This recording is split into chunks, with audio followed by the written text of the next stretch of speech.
Hey guys, welcome back. Maris here, and today we have Cyberpunk 2077 and my turn to give you the real information which is the best car in the game. And yeah, I have all of them, but honestly everything is about the one, and yeah, this is it. This is the best car in the game, and this is not, most importantly, and they are arranged in my opinion from worst to best. It's not about which car is the best, but actually I need to give you the information why this ranking is like this, because I've checked the internet and there are variations, but these cars are coming most popular at the top, right? The bunch of them, that's quite easy, but no one actually captured fully what we are here to check. So let's not waste our time. There will be two parts. I'll give you all the information. Basically, you will get everything right away, but then I will demonstrate it so you finally understand what we are talking about here. So let me bring up this extra. As you can see, I tried to align. Every column represents every car. And yeah, these are the parameters I am evaluating. I'll quickly explain. And here, this white column is average, where it would be calculated, can be calculated. So average of all those 6 cars, and then obviously if the car performs better, it receives green. If it performs worse than average of these cars, then it receives red. Simple as that. And the winner is the car that collects most of the greens. That's it. That's simply. So anyways, this screen, I don't need to spend much time. You can pause the video and check. At the top you can see the title of the car. You can see what type of car, how much it costs. So every single one of them you can purchase if you have unlocked street cred. So of course street cred is also a parameter. The one where you need 50, it's the worst, because you need to grind that street cred only, then you can unlock. Price, obviously, the more expensive is the worst. I will quickly explain. It is important that these cars, as you can see, the types does not match the drive system. For example, Caliburn is actually hypercar, but it is the only one of hypercars here that has full all-wheel drive system, which is awesome. Handling, this is based on experience. This might vary, but I believe mostly my opinion similar as everyone else. There are cars that better handling than the worst. Max speed, this is one really stupid number most of the YouTubers and gamer outlets are following. Just, this is the highest number, so this must be the best. Like, how not smart are you? Then torque actually is the high number you should matter, because most of the action is in the city. In the city there is a lot of corners and a lot of braking and speeding up, so you really want the highest torque, not the maximum speed is when you reach it. Basically, then you can go on a single lane. It's never the case in the city. It's never ever the case in the city. You will not find an empty street where you just get that maximum does not matter. And yeah, how I got the torque? Simple. You can do it yourself. Find any road, block to block. I actually found the street where at both ends are blocks, and drew from one side to another with each of these cars, and checked what was the highest the speed it could achieve in that one particular road. And that's it. The highest it gets, it means it accelerates the most. That's it. And obviously achieves the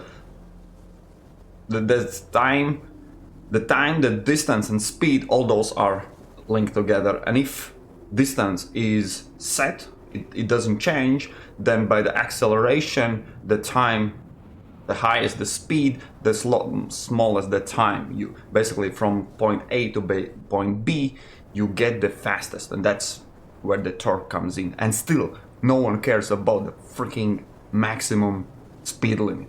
That's not the speed limit, but car top speed. Okay, so too much for this one point, but yeah, no brainer. But this is, and always everyone knew this is the fastest car. So yeah, the torque also for this Caliburn is crazy high.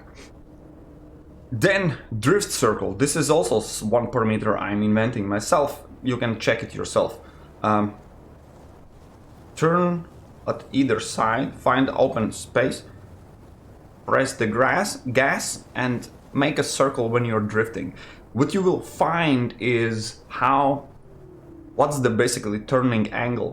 What's the angle your car can make a turn? Because it varies. There's I think the worst, yeah, is for this most expensive car. It's just huge. It can't even do the spin. And then there's the Turbo R740. It can basically the smallest absolute. That's why I call it a drift circle. The circle you can draw when you start circling in perfect. So it shows how basically it's drifting, speed, and turning angle, all those combined together, basically how you can get around corners. Again, I'm explaining too much. Weight, it is important. I will demonstrate it. You don't believe yet, but this is the parameter you should care, and I'll show you why. Why higher number are better? It doesn't. We are not looking at weight versus horsepower or torque. No, these are separate numbers. But the heavier your car is, the less. Well, when two cars get impact, the heavier car wins. Basically, that's the main important fact. But not only. So. Yeah, for example, the same Quadra, basically my rating, the worst car at the far side, it is the lightest, and it always, whenever it hits something, it basically immediately stops. You don't want that.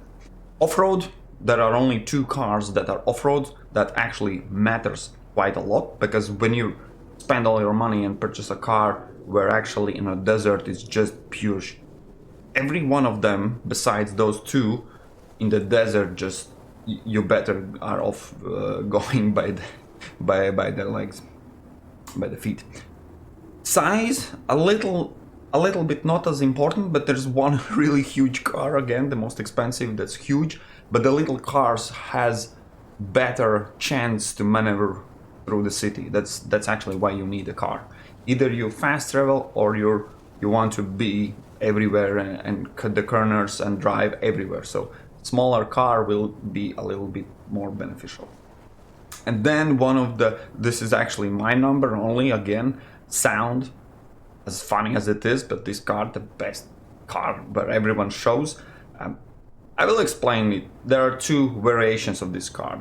The one you can buy, the one you can get for free. But basically they are exactly the same. The free version has cooler skin. That's the benefit. And yeah, well, the price, then obviously it's free.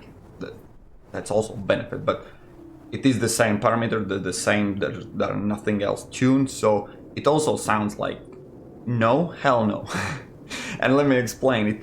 I probably sound stupid, but once you get in the car and you will see every other basically the cars, they sound like purring. It's awesome. You drive, you experience, this is a single player game, you feel awesome. With this one, you want to get out of it as soon as possible. You want to fast travel, but not drive. This is as simple as that. The sound is just annoying as hell. So, again, I'm saying, best car. We are not looking just at the speed, but every single parameter. And form factor, where this little beauty shines at the best. I'm giving that. So you can see at the bottom, you see from 12 parameters how much greens you have.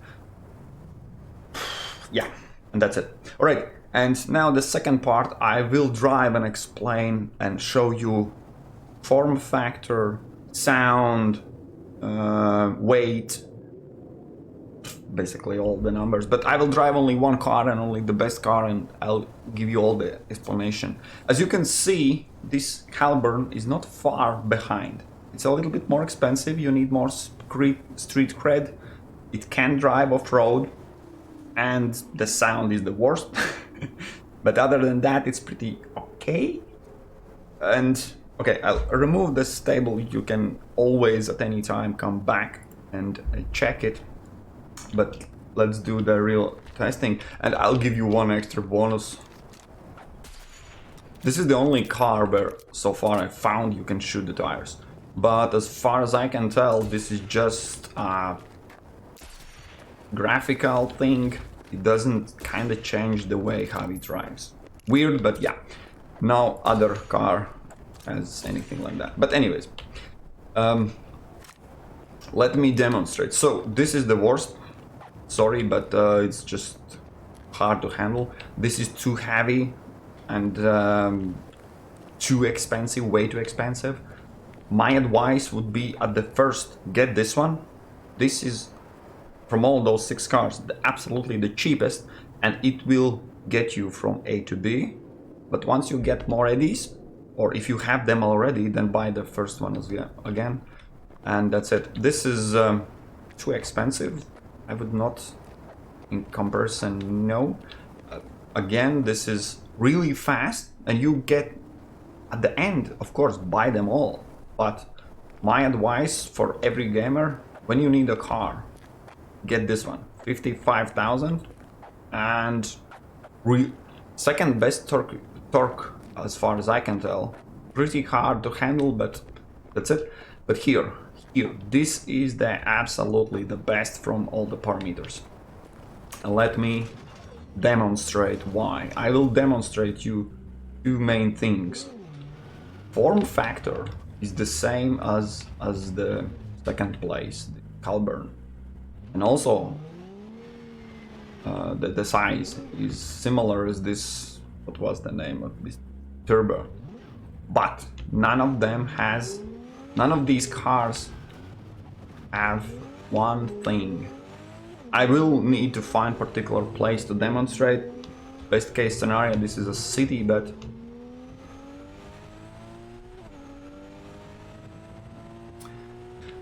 so 200, yeah, that's the limit. You will never drive on this road, so don't look at this. Most likely fast travel, but in the city, let's get into the city, and I'll try to find some car to demonstrate where this beauty shines. So, handling is pretty solid. The funny part is, in this game, off-road cars handle on-road kind of handling as good. And actually, we found. I'll start with the disappeared. So the thing is, where form factor and weight starts to hit in, basically where it shines, is in this particular scenario. There are some cars that are way too heavy and you can't lift them up, but this is the only car where you can kind of drive through, not through, but where are all my cars? Why I'm only one on the road? I need to demonstrate how this form factor for this car lifts other cars up in the air and you do not reduce your speed. It's not like you hit... Why they disappear?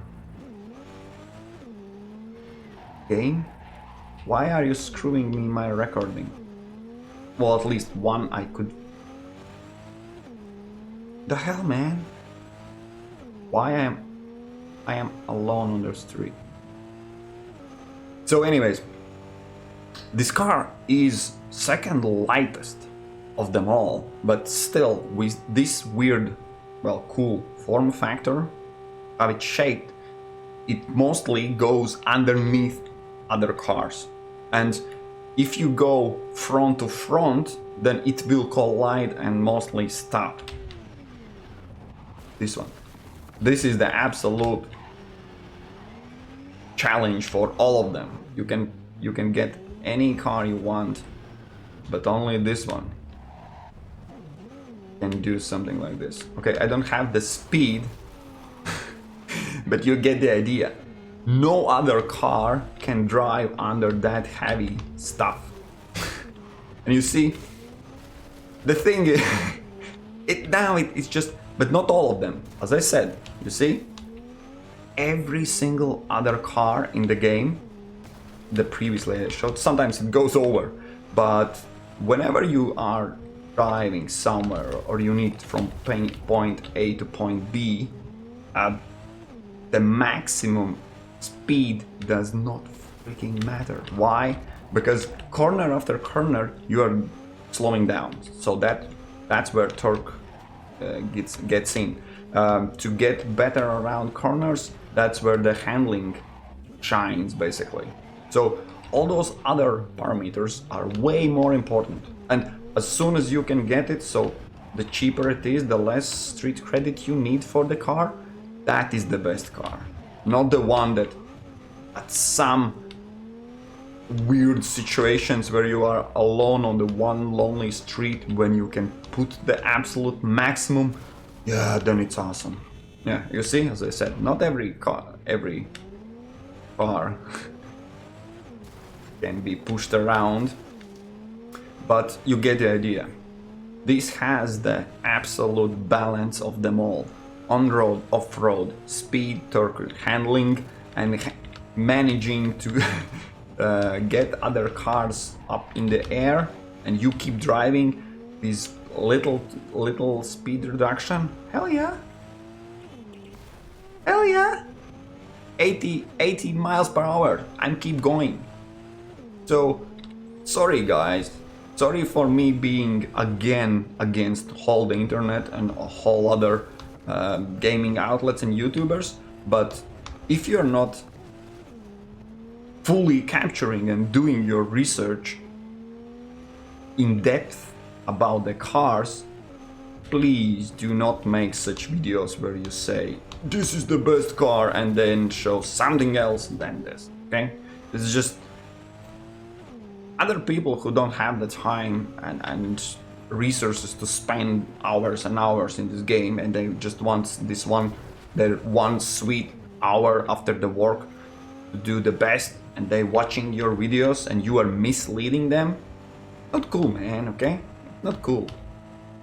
So yeah, I don't need to show anymore. I believe at this moment every one of you are like, okay, I need to get this car and see how it throws other cars in the air. Yes, it's absolutely the best. And yeah, I will conclude my video here. Sorry for low frame rates. This is my computer is still dying when I play it, but I needed to show you this awesome car. One last final look where you can check and see the parameters as well as the name. Xion Coyote. Horsepower little to basically 3 times less than the Caliburn. So these numbers, this horsepower you can absolutely ignore. Look at the raw performance, how it performs on the road. This beauty, oh hell yeah, this beauty, it rocks. Alright guys, thanks for watching. We'll meet in next videos where I'll try to give you the best and greatest info so you can play better, cooler, smarter, or whatever way you want. Alright, cheers.